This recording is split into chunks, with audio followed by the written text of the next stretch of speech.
அந்த இடம் மறக்கவே முடியாது. வாழ்க்கையை திருப்பி போட்டு ஒரு மாதிரி வேற லெவலா இருந்த மாதிரி இருந்தது.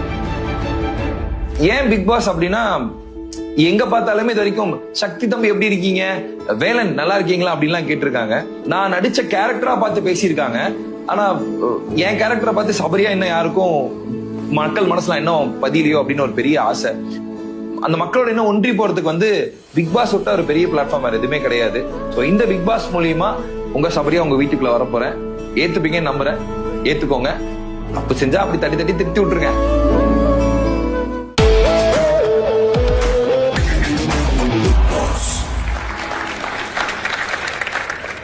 சிறப்பு சபரி, ரொம்ப நல்லா இருந்தது. உங்க ஊர் ரொம்ப அழகா இருந்தது. பேச கேட்டு நல்லா இருந்தது. உங்க அப்பா அம்மாவும் பார்க்க ரொம்ப அழகா இருந்தது. உட்காருங்கம்மா, ப்ளீஸ் உட்காருங்க. எதை உங்க பையன் சினிமாவுக்கு போனோன்னு சொல்லும் போது நீ தைரியமா இருக்கிறியா, உனக்கு சரின்னு படுதான்னு எந்த இடத்துல தோணுச்சு உங்களுக்கு சபரி மேல? எங்க அப்பா ஒரு நாடக கலைஞர். ஓகே.